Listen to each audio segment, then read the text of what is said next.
जय हिंद दोस्तों, कैसे हैं आप सभी। दोस्तों, पिछली क्लास में हमने जाना था मुगल हमारे चल रहे हैं, सभी को पता है कि मुगल हमारे चल रहे हैं हिस्ट्री में।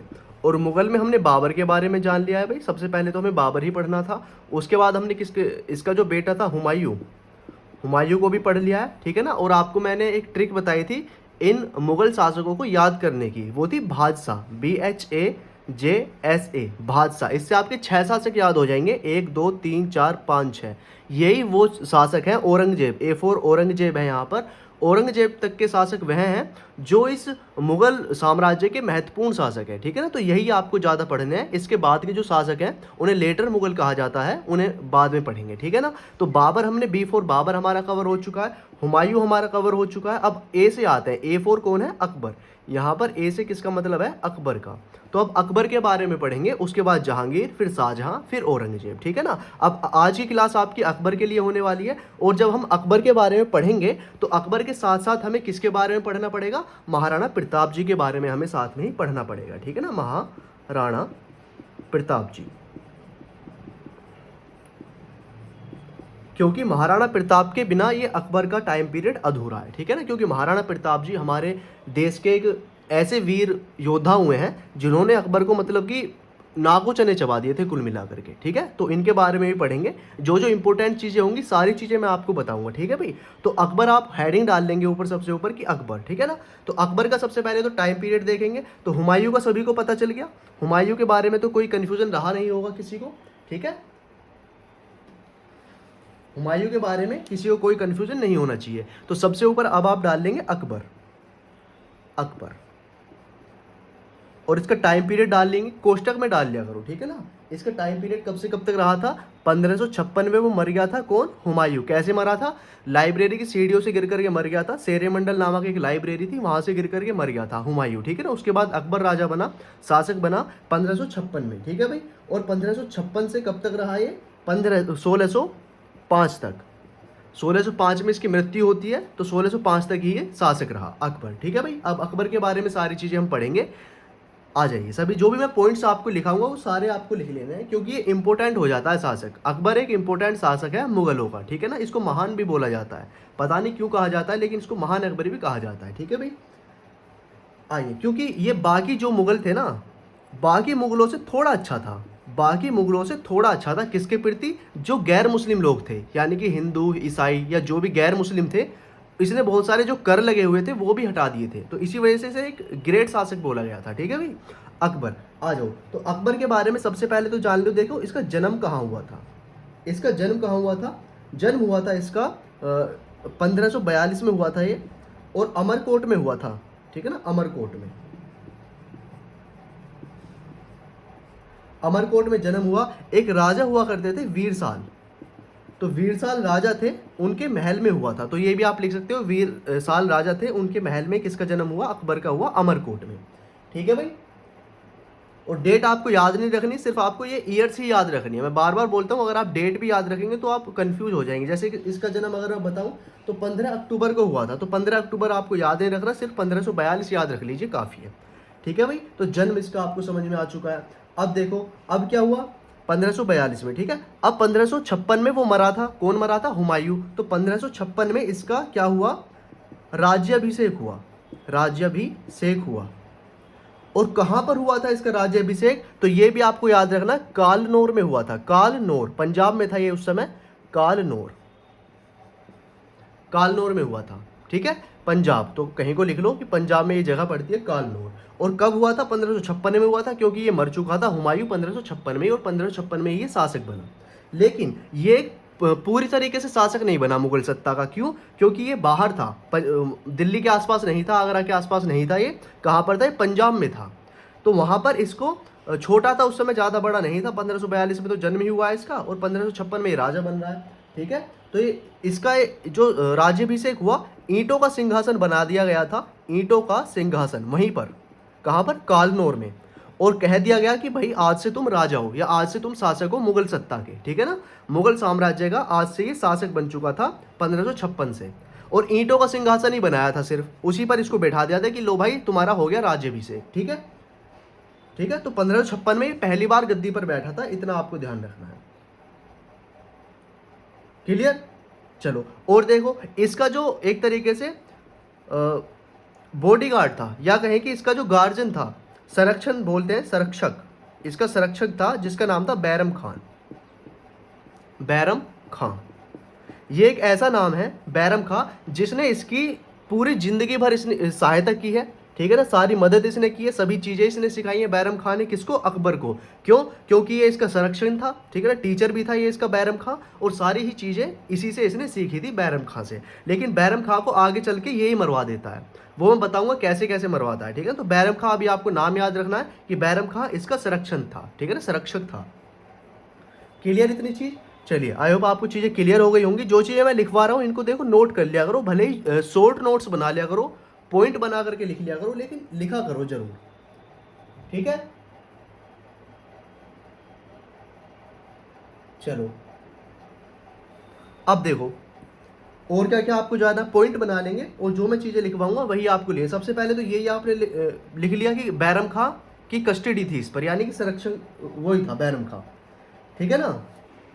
अब 1556 में तो ये बना है राजा, 1556 में शासक बना है, और 1556 में शासक बनते ही एक लड़ाई होती है। कौन सी लड़ाई होती है? जिसको कहा गया पानीपत का दूसरा युद्ध। पानीपत का दूसरा युद्ध। अब ये किस किस के बीच होगा? तो देखो 1556 में हालांकि बन चुका है कौन? अकबर। लेकिन अकबर की साइड से तो कौन लड़ेगा? अकबर की साइड से लड़ेगा बैरम खां। बैरम खां, क्योंकि अभी अकबर के साथ बैरम खां खड़ा हुआ है, और अकबर के साथ किसका युद्ध हुआ था? हेमू का, ठीक है ना, हेमू। हेमू विक्रमादित्य इसको बोला जाता है, तो हेमू ही आप लिख लेंगे सिर्फ। हेमू की लड़ाई हुई थी अकबर से, और अकबर की साइड से कौन लड़ा था? बैरम खां। तो बेसिकली बैरम खां और हेमू के बीच में ये लड़ाई हुई थी, ठीक है। तो यहां पर कौन जीता था? अकबर ही जीता था, हेमू यहां पर हार चुका था, ठीक है भाई, यहां पर हेमू हार चुका था, ठीक है। अब देखो, और आपको अब क्या देखेंगे, तो पानीपत का दूसरा युद्ध क्लियर हो चुका है, अकबर और हेमू के बीच हुआ था, और हेमू इसमें हारा था, अकबर इसमें जीता था, ये भी आपको ध्यान रखना है। और अकबर की साइड से कौन लड़ा था? बैरम खां लड़ा था, ठीक है। सारी चीजें मैं आपको अच्छे से समझा रहा हूं, तो आपको चीजें क्लियर होनी चाहिए भाई, सारी चीजें, ठीक है ना। अब देखो, अब क्या हुआ, 1561 का टाइम आ जाता है, 1561 का। अभी तक क्या, ये बैरम खां इसकी सारी चीजें संभाल रहा था, इसका संरक्षक था, ठीक है, कस्टडी इसी पर थी। अब बैरम खां की डेथ हो जाती है, बैरम खां की मृत्यु हो जाती है 1561 आते आते। अब ये 1561 में कैसे हुई इसकी मृत्यु बैरम खां की? तो इसके लिए कहा जाता है कि इसको क्या है ना, इसकी पॉपुलैरिटी बहुत ज़्यादा बढ़ने लगी थी बैरम खां की, ठीक है। और काफ़ी सारे जो अकबर के साथ रहते थे लोग, या और भी जो मंत्री मंडल था, उसने इसके खिलाफ भड़का दिया वो अकबर को। तो इससे कहा कि भाई ये तो बेकार आदमी है, या देखो इसकी पॉपुलैरिटी ज़्यादा हो रही है तुमसे ज़्यादा, इसको पूछा जा रहा है बैरम खां को, तो तुम राजा किस बात के, तुम शासक किस बात के, ठीक है।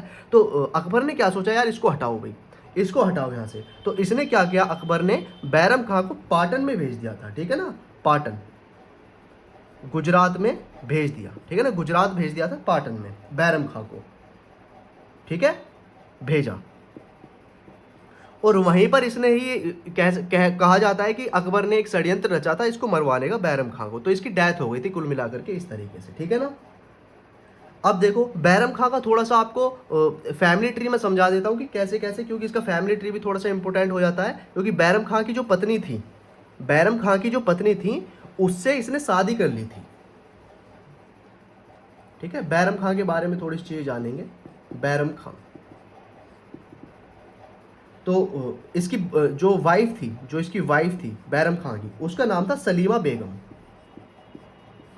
सलीमा बेगम, ठीक है। और इसका एक बेटा भी था बैरम खां का, जिसका नाम क्या था? अब्दुल रहीम खाने खाना। खाने खाना नाम उसको बाद में मिला, लेकिन अब्दुल रहीम इसका नाम था, अब्दुल रहीम, ठीक है, ये नाम था। इसको कोष्टक में आप लिख लेंगे खाने खाना, ये उपाधि थी एक खाने खाना की, ठीक है। अब्दुल रहीम खाने खाना इसको बाद में कहा गया। अब क्या हुआ, बैरम खां को मरवा तो दिया, किसने? अकबर ने ही मरवाया था भाई, ये उसका षड्यंत्र था, ठीक है ना। अब ये खत्म हो चुका है। अब इसकी वाइफ बची कौन? सलीमा बेगम, और एक बेटा बचा बैरम खां का अब्दुल रहीम। अब क्या सोचता है अकबर कि भाई इसने, बैरम खां ने इतनी ज़्यादा मेरी मतलब कि शुरू से देखभाल की है, मेरी कस्टडी में था, एक तरीके से पिता के समान था बैरम खां इसके, ठीक है ना, अकबर का पिता ही मान के चलता था ये, अपने उसको बैरम खां को खुद का पिता मानता था। अब इसको फिर ये क्या करता है अकबर, इसकी वाइफ से शादी कर लेता है, ये सलीमा बेगम जो थी इनसे शादी कर लेता है अकबर, और इसका बेटा अब्दुल रहीम इसी का बेटा कहा जाता है फिर, ठीक है ना। और फिर अब्दुल रहीम को ये एक उपाधि भी देता है जिसका नाम है खाने खाना, ठीक है। तो अकबर ने ही इसको उपाधि दी थी खाने खाना की अब्दुल रहीम को, ठीक है भाई। इतनी चीज़ें आपको क्लियर हुई बैरम खां से रिलेटेड। तो बैरम खां को उसने मरवाया था षड्यंत्र रच के, तभी उसने उसकी वाइफ से शादी भी कर ली और फिर उसके बेटे को उपाधि भी दी और खुद का बेटा भी समझा था, ठीक है भाई। कई पत्नियां थी, ऐसा नहीं है अकबर की सिर्फ एक पत्नी थी, कई पत्नियां थी, जिनमें जोधा बेगम, अभी मैं बताऊंगा वो कैसे कैसे आई थी, ठीक है। सबसे पहले तो ये सलीमा बेगम नाम आपको याद रखना है अभी तक, ठीक है। चलिए और देखो और क्या आप जानेंगे, जोधा बेगम के बारे में थोड़ा सा जानेंगे। एक प्रांत हुआ करता था आमेर, ठीक है ना, आमेर एक राज्य मतलब छोटा सा प्रांत था, ठीक है ना, आमेर। तो आमेर का राजा हुआ करते थे, आमेर के राजा, आमेर के राजा का नाम था भारमल, राजा भारमल, भारमल, ठीक है। और ये भारमल कौन थे, ये जोधा के पिता थे, जोधा के पिता। अब ये जोधा जो थी, जोधा अकबर जो नाम लिया जाता है वो जोधा कोई थी ही नहीं, ठीक है ना। इस जोधा का जो रियल नेम था, जो असली नाम था जोधा का, इनका नाम था हरखा बाई, हरखा बाई। इसको तो बाद में जोधा जोधा कहा जाने लगा, लेकिन जो इसका रियल नेम था जोधा बाई का, उसका नाम हरखा बाई था, ठीक है ना। तो हरखा बाई कहो या जोधा बाई एक ही बात है, ठीक है। तो क्या करता है, आमेर के राजा भारमल था, इस पर अटैक कर देता है कौन, अकबर। तो अकबर ने अटैक कर दिया, अकबर का आक्रमण आमेर पर हुआ था, ठीक है। और कब हुआ था, 1562 में हुआ था। अगर आप ईयर याद रह जाए तो ईयर याद कर सकते हैं। 1562 में आमेर पे इसने आक्रमण कर दिया था राजा भारमल पर, और फिर संधि हो गई थी, राजा भारमल ने ही स्वीकार कर लिया था कि हाँ चलो मेरी बेटी से विवाह कर लो। इसने कहा था कि अपनी बेटी से विवाह कराओ या मैं आपका ये पूरा राज्य जीतूंगा और आपको बंदी बना दूंगा।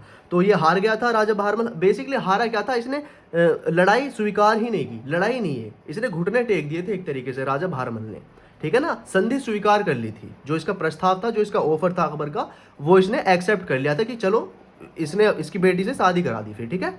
चलिए, तो हरकाबाई या जोधाबाई नाम एक ही है, याद रखना आपको, ठीक है।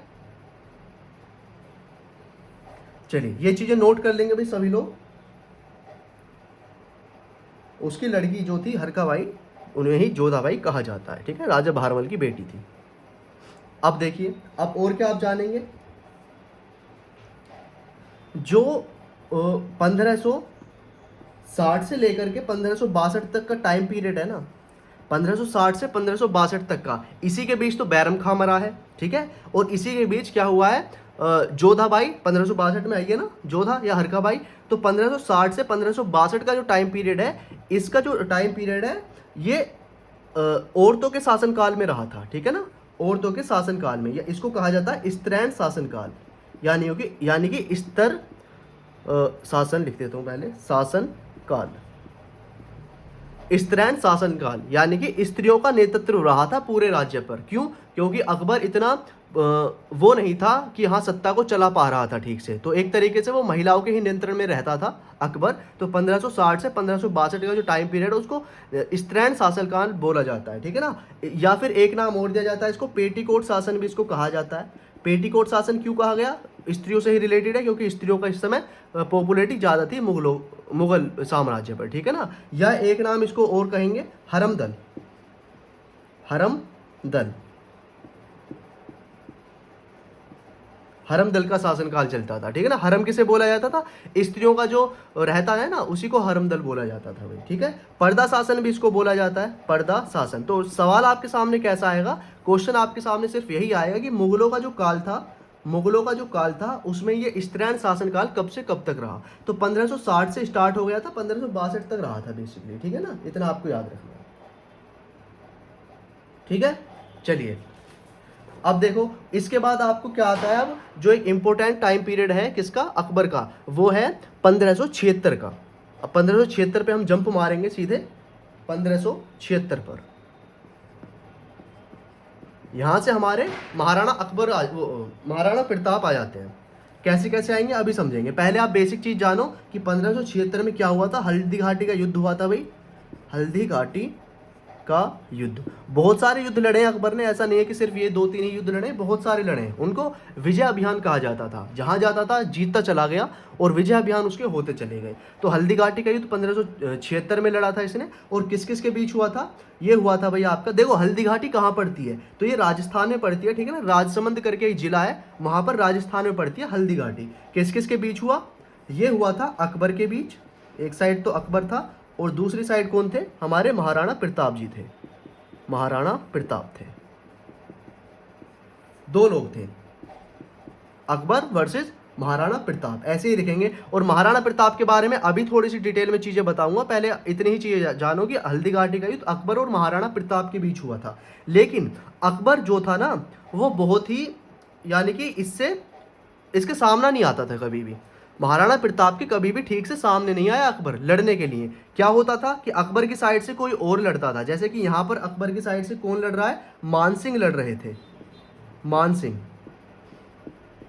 ठीक है। और महाराणा प्रताप की साइड से कौन लड़ रहे थे? एक नाम आपको याद रखना है, हकीम सूरी, हकीम सूरी, हकीम खां सूरी। अब ये सूरी कौन है? ये देख लो, शेरशाह सूरी का ही वंशज आ रहा है, ठीक है ना। शेरशाह सूरी को किसने मार दिया था?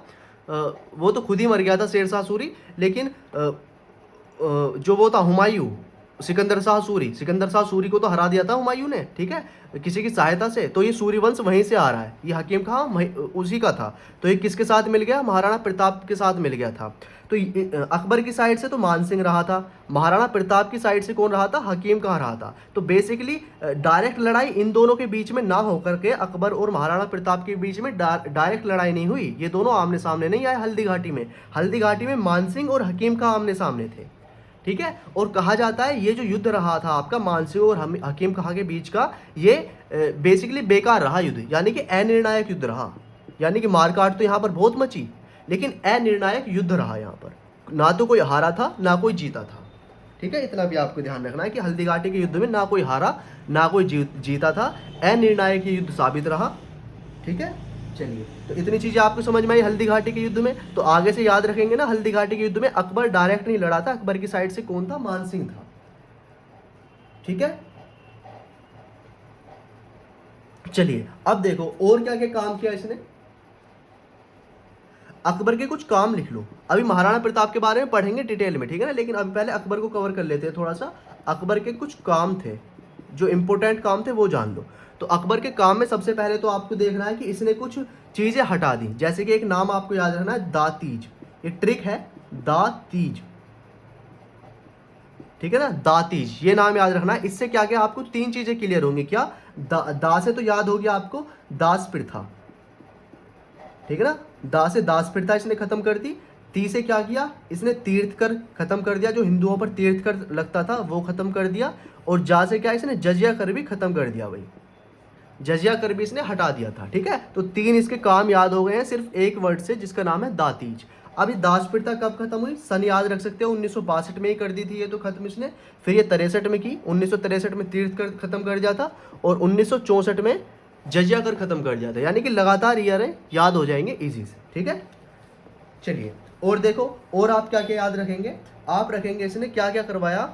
इसने काम तो बहुत सारे किए थे इसने। पहले तो इसकी अभी तक क्या राजधानी आगरा चल रही है, ठीक है ना। इसने राजधानी को भी ट्रांसफर करने की सोची, तो राजधानी इसने फतेहपुर सीकरी कर दी, ठीक है। अभी तक आगरा है राजधानी, लेकिन फतेहपुर सीकरी ले गया है। लेकिन फिर से बाद में आगरा ही आ गई थी राजधानी। चलिए अब देखो और क्या आप याद रखेंगे। इतनी चीजें तो आपको याद रहेंगी भाई, इसके काम है ये अकबर के। जो इंपॉर्टेंट काम है वो दातीज से ही याद हो जाएंगे, दास प्रथा, तीर्थकर और जजिया कर, ठीक है। अब अकबर एक ऐसा शासक भी हुआ है जो क्या करता था, जो विद्वान लोग होते थे उनका सम्मान काफी करता था, ठीक है ना। ऐसा नहीं है ये कि और मुगलों की तरह था। अगर कहा जाए कि मुगलों में हीरो कौन था, अगर मुगल की बात की जाए तो मुगल का जो हीरो कहेंगे तो वो अकबर को ही कहा जाएगा। और जो विलन कहा जाएगा वो कहा जाएगा, यानी कि विलन, खलनायक जो कहा जाएगा, खलनायक, नायक और खलनायक की बात करेंगे तो हीरो तो अकबर को कहा जाता है कि मुगल में जो हीरो है वो है अकबर, और खलनायक कौन है यानी कि विलन कौन है, वो है औरंगजेब। ये मुगलों की बात हो रही है सिर्फ, ठीक है ना, मुगल में। तो अकबर मुगलों में ठीक था, इसी वजह से इसको महान भी कह दिया गया कि महान अकबर। अब देखो, अब अकबर के बारे में थोड़ी सी चीज़ें और जाननी है। जैसे कि अकबर के दरबार में कुछ लोग रहते थे, ठीक है ना। तो 9 लोगों के नाम आपको याद रखने हैं जिनको कहा जाता था अकबर के नवरत्न, ठीक है ना। अकबर के नवरत्न, अकबर के लिख लेंगे ऊपर कि अकबर के 9 रत्न कौन कौन से थे। नवरत्न, नवरत्न यानी कि 9 लोगों का एक समूह था इसके दरबार में। तो इसके नाम देख लो कौन कौन थे।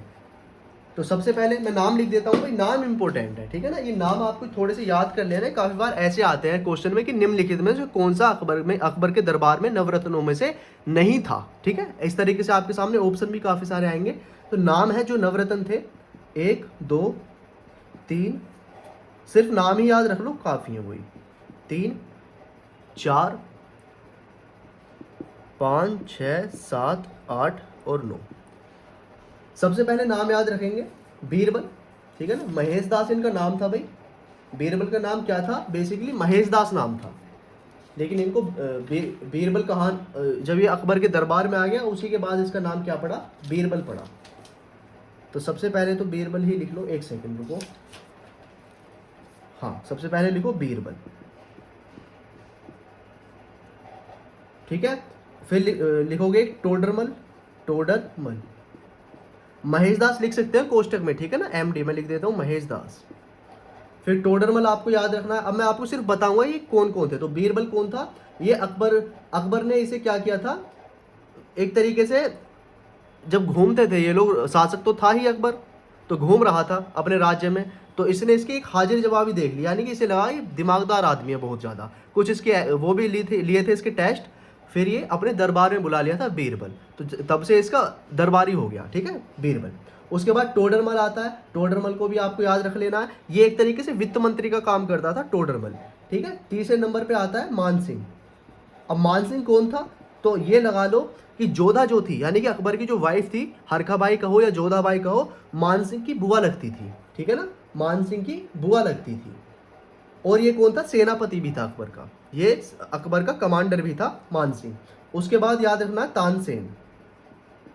तो तानसेन से तो आपको सभी को याद रहेगा, इसका जो नाम था मेन वो रामतनु इसका नाम था, रामतनु। तानसेन तो इसको अकबर ने ही नाम दे दिया था, ठीक है ना। बेसिक नाम जो था इसका, जो शुरू का नाम था वो रामतनु था, और बीरबल का क्या नाम था, महेश दास था। तो दोनों के जो नाम है वो भी आपको याद रखने हैं। रामतनु इनका नाम था, कवि थे ये बेसिकली, ठीक है। उसके बाद देखना है, रामतनु आपको याद रहेंगे। फिर रखना है नाम है एक मुल्ला दो प्याजा, ठीक है, मुल्ला दो प्याजा, मुल्ला दो प्याजा। ये नाम लिख लेना भाई कहीं को, ठीक है ना, 9 के 9 नाम लिख लेना, मुल्ला दो प्याजा, ठीक है।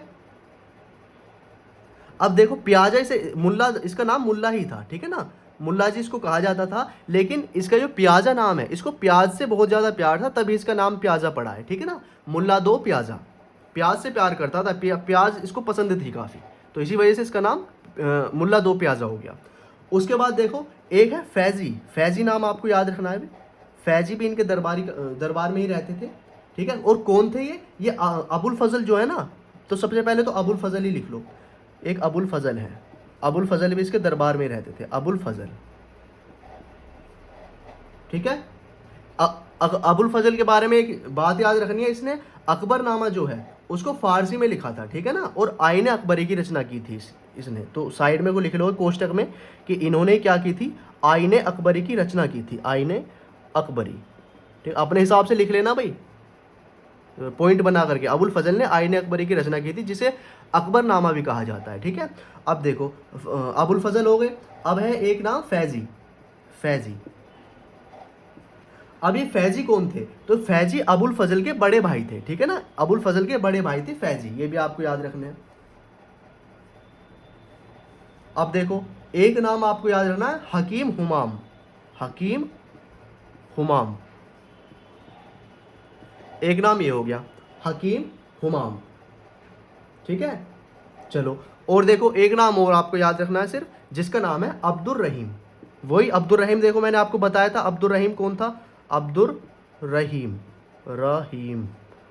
और इसको खाने खाना की उपाधि दी थी, खाने खाना ऐसे लिख लो चाहो तो, खाने खाना। तो अब्दुर रहीम कौन था, बैरम खां का बेटा है, और बैरम खां मार दिया है, मतलब कि मरवा दिया, खुद तो नहीं मारा, मरवाया अकबर ने, ठीक है। तो अकबर का ही एक तरीके से बेटा भी कहा जाता है, ठीक है, क्योंकि जो इसकी माँ थी सलीमा बेगम, उसने उससे विवाह कर लिया था।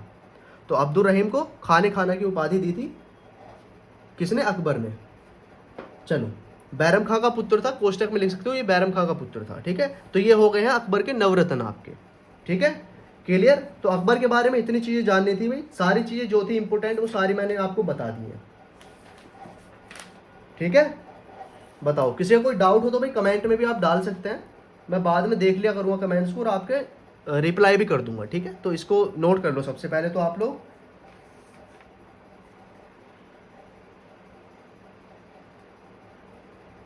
चलो, अकबर के बाद कौन आएगा? शाहजहां आएगा ना अकबर के बाद। बादशाह से अगर आप देखेंगे BHAJ, जहांगीर आएगा अभी तो। ठीक है ना, जहांगीर आएगा। तो जहांगीर आएगा, लेकिन अकबर के बेटे तो देख लो कि अकबर के बेटे कौन कौन थे। 3 बेटे थे अकबर के बेसिकली। तीनों बेटों के नाम आपको मैं लिखवा देता हूँ, उनमें से शासक तो एक ही बनता। तो अकबर के जो बेटे हैं, बेटे, एक है जिसका नाम है सलीम। सलीम को ही क्या कहा गया आगे चल के? जहांगीर कहा गया। ठीक है ना। दूसरा नाम है मुराद, मुराद। और एक नाम आपको याद रखना है, दानियाल, दानियाल। तो 3 बेटे थे, सलीम, मुराद और दानियाल, जिनमें से सलीम, जिसका नाम आगे चल के क्या पड़ा?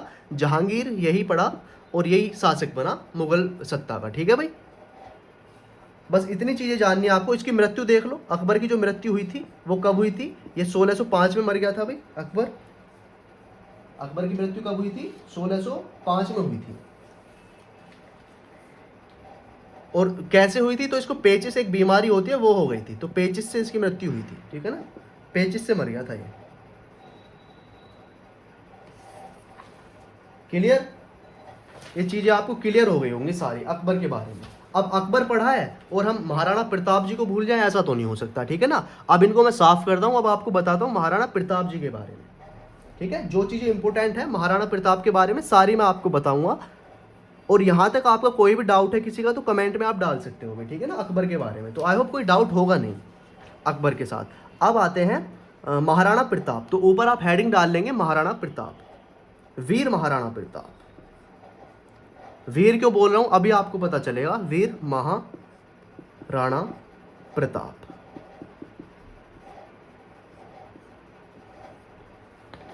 ठीक है, अब देखो सबसे पहले इनका वंश देखो, इनका वंश कौन था, कैसा था। इनके जो परदादा थे, परदादा का नाम था इनका बप्पा रावल। बप्पा रावल मतलब कि ये देखना कि इनका वंश किस तरीके से चलता आ रहा है। इनके पूर्वज भी वीर योद्धा रहे हैं। परदादा कौन थे? बप्पा रावल। और दादा कौन थे? राणा सांगा। और पिता कौन थे? उदय सिंह, उदय सिंह। ठीक है, और पिता के साथ माता भी लिख लेंगे अभी, माता भी लिख लो। तो इनकी माता का नाम है जयंती बाई। जयंती बाई इनकी माता का नाम था। तो परदादा है बप्पा रावल, दादा है राणा सांगा, पिता है उदय सिंह और माता है जयंती बाई। ठीक है, अब देखो जो एक चीज मैं आपको यहां से थोड़ी सी क्लियर कर देना चाहता हूं, दादा जो थे इसके कौन? राणा सांगा। और इनकी जो वाइफ थी यानी कि दादी जो थी, महाराणा प्रताप की दादी का नाम था कर्णावती। इन कर्णावती के बारे में एक बात प्रचलित है, जो कर्णावती थी इन्होंने क्या किया था, हुमायूं जो है ना, हुमायूं को राखी बांधी थी इन्होंने। ठीक है, तो कोष्टक में लिख सकते हो कि कर्णावती जो थी कौन थी? दादी थी किसकी? वीर महाराणा प्रताप जी की। और उन्होंने हुमायूं को राखी बांधी थी, हुमायूं को राखी बांधी। लिखना चाहो लिख लो।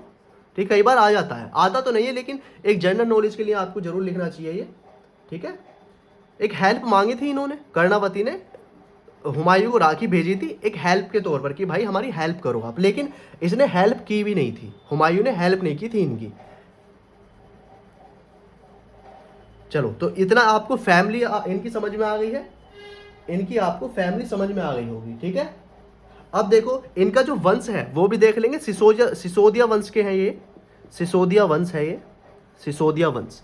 ठीक है, बप्पा रावल, राणा सांगा, उदय सिंह, जयंती भाई, ये कौन है? सिसोदिया वंश चला आ रहा है, उसी के कौन थे? वंशज थे महाराणा प्रताप जी।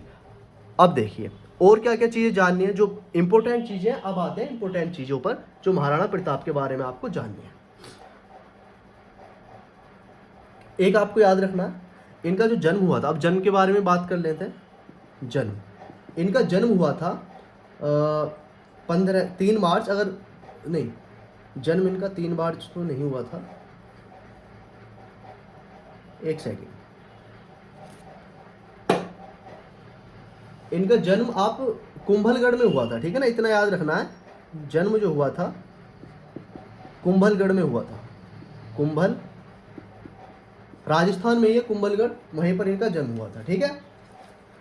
और देखो इनके पास एक घोड़ा था और एक हाथी था, दोनों के ही नाम आपको जरूर याद रखने हैं, घोड़ा और हाथी के। तो घोड़े का नाम सभी को पता है, चेतक घोड़े का नाम है, ठीक है, और हाथी का नाम जरूर याद रखना है, राम प्रसाद, राम प्रसाद हाथी का नाम था, ठीक है। अब देखो और इनके बारे में एक बात बताऊं, जो इनकी ऊंचाई थी, यानी कि जो इनकी हाइट थी ना, हाइट इनकी थी लगभग 7.5 फीट की, तो इनकी हाइट ही थी। और अकबर कितना था, 5 फुट का अकबर था, और 7.5 फीट के कौन है, हमारे महाराणा प्रताप है। तो 5 फुट का अकबर इनके सामने आने से ही घबराता था, ठीक है ना। इनके बारे में इतने किस्से सुन लिए थे अकबर ने, कभी सामने ही नहीं पड़ा। जो हल्दी घाटी का युद्ध हुआ था, हल्दी घाटी में मान सिंह भेज दिया इसने, अकबर ने खुद नहीं गया। तो डरता था ये बेसिकली, किससे, महाराणा प्रताप जी से डरता था अकबर, ठीक है। इनके पास एक ढाल थी, इनके जो ढाल है, इनके वजन कई बार आ जाते हैं तो मैं वजन लिखवा देता हूँ। ढाल, तलवार थी एक इनके पास, तो ढाल का तलवार, देखो वजन जो माना जाता है इनका, मैं वजन लिख देता हूँ। ढाल का वजन कहा जाता है 70 किलोग्राम था, ठीक है। तलवार का वजन 10 किलोग्राम था, ऐसा कहा जाता है, ठीक है भाई, लिखा हुआ भी है। और भाले का भी इनके पास एक भाला था जिसका वजन था 80 किलो। तो देख सकते हैं कितना वजन ये अपने साथ लेकर के चलते थे युद्ध भूमि में, और खुद में कितना वजन होगा ये देख लो। एक हाथ में तो उनके ढाल और तलवार रहती थी, और दूसरे हाथ में रहता था भाला, ठीक है। तो इतना सारा वजन ये लेकर के चलते थे अपने युद्ध भूमि में, तो अगला देख करके ही डर जाएगा। और देखो एक काम और करते थे, एक चेतक जो था घोड़ा, इस पर जाते थे हमेशा, और ये चेतक भी इतना विशाल घोड़ा था कि लोग डर जाते थे कि भाई ये घोड़ा है या हाथी है। क्यों, क्योंकि ये महाराणा प्रताप जो थे, घोड़े का जो सर होता है उसके उस पर सूंड लगा देते थे हाथी की, तो जो दुश्मन होते थे वो कंफ्यूज हो जाते थे, और जो दुश्मन सेना के हाथी और घोड़े होते थे वो भी कंफ्यूज हो जाते थे कि भाई ये घोड़ा है या हाथी है। तो चेतक भी बहुत सारे लोगों को मार देता था, हाथी की सूंड लग जाती थी इसके आगे, और सब लोग समझते थे ये हाथी है। समझ रहे हो ना, किस हिसाब के थे महाराणा प्रताप हमारे, उनका चेतक भी किस हिसाब का रहा होगा। चलिए इतनी चीजें लिखो भाई जल्दी से, सारी चीजें इंपॉर्टेंट है, ये सारी चीजें लिख लो। महाराणा प्रताप के बारे में ये चीजें तो आपको लिखनी है। और देखो और क्या आप जानेंगे, साफ कर दो इसको। इनका राज्याभिषेक लिखना चाहो तो लिख लो भाई, इनका राज्याभिषेक कब हुआ था, राज्याभिषेक कब राजा बने थे ये बने थे 1552 के आसपास बने थे, ठीक है ना, 52 के आसपास, 1552 के आसपास ये बने थे, ठीक। और इनका मैंने आपको जन्म लिखवा दिया क्या, एक मिनट, इनका जन्म भी लिखो। 1552 में तो ये राजा बने थे, लेकिन इनका जो पूरा टाइम रहा है 1540 से लेकर के 1597 तक इनका जन्म रहा है, 1597 तक ये इनका पूरा वो था जीवन काल।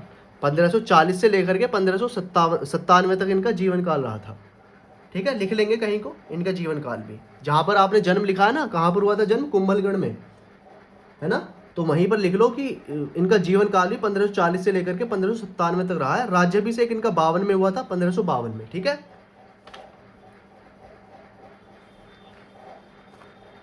लिख लो ये चीज, लिख लो जल्दी से।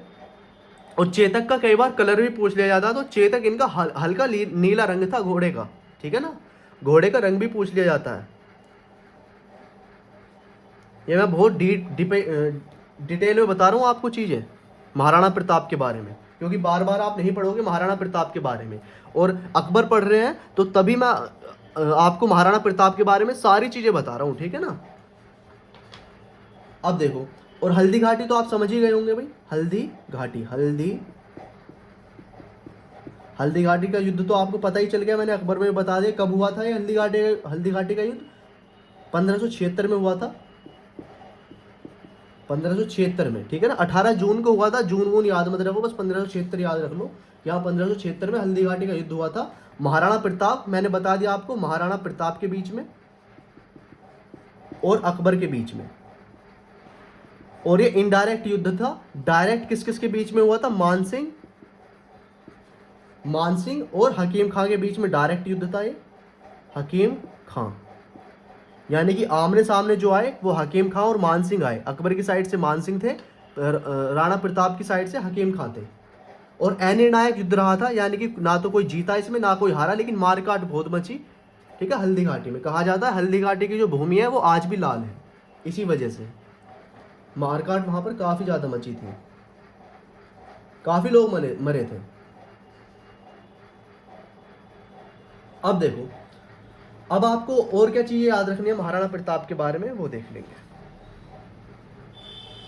यहां पर क्या हुआ, महाराणा प्रताप अभी बाहर है, ठीक है, युद्ध से तो बाहर है, तो मान सिंह और हकीम खां लड़ रहे हैं वहां पर, तो यानी कि गए तो थे। ऐसा नहीं है कि हल्दी घाटी का युद्ध सिर्फ एक ही बार हुआ है, लेकिन जो मेन हुआ था वो 1576 वाला हुआ था मान सिंह के साथ। जो महाराणा प्रताप जो लड़े थे वो भी लड़े हैं कई बार, ठीक है ना। इसके बाद भी कई लड़ाइयाँ हुई हैं, तो हल्दी घाटी में भी हुई हैं, क्योंकि हल्दी घाटी राजस्थान में और वहीं पर ये युद्ध होता था।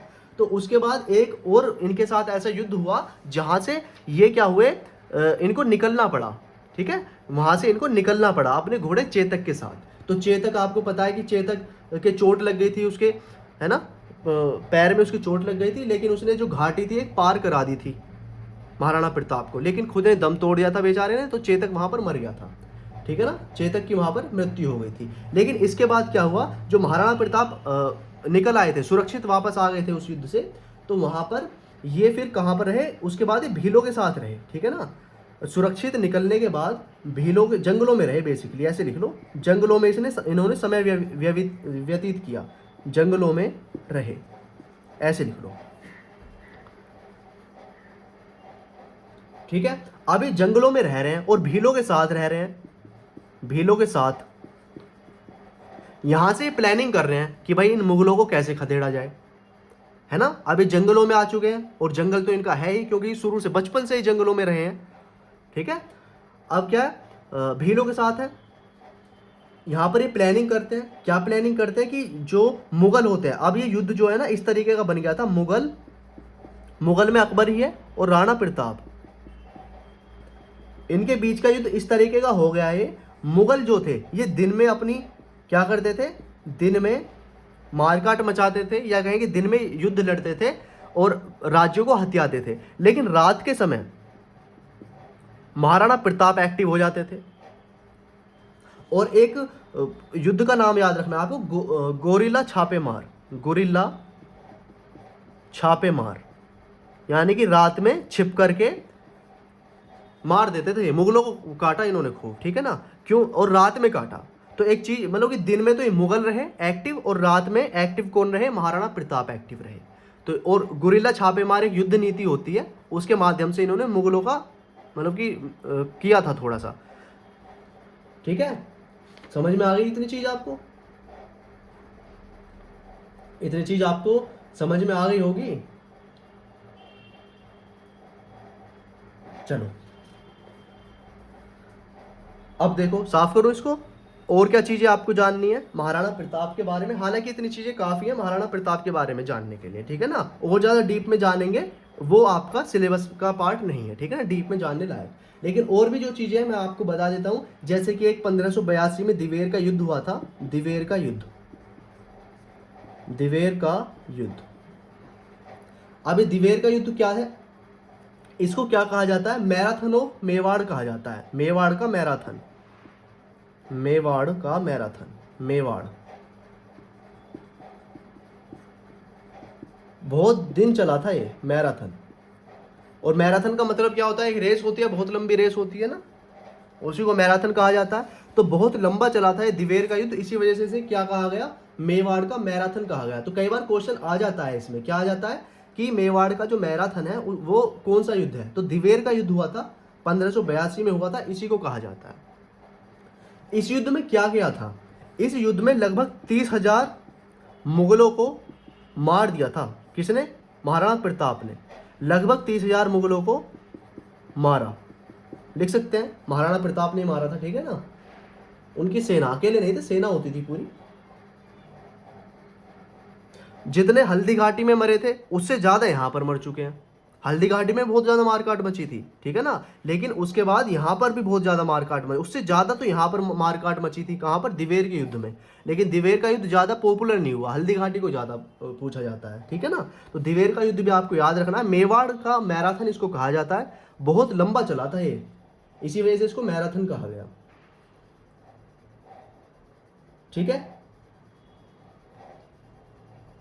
अब देखो, जो महाराणा प्रताप जी हैं, इनके बाद यानी कि इनकी पहली बात तो मृत्यु हो जाती है। और मृत्यु इनकी कैसे होती है, देखो स्वाभाविक रूप से इनकी मृत्यु होती है, युद्ध में नहीं मरे ये और ना ही किसी ने मारे हैं, ठीक है। इनकी जो मृत्यु हुई है, मृत्यु महाराणा प्रताप की स्वाभाविक रूप से हुई है, स्वाभाविक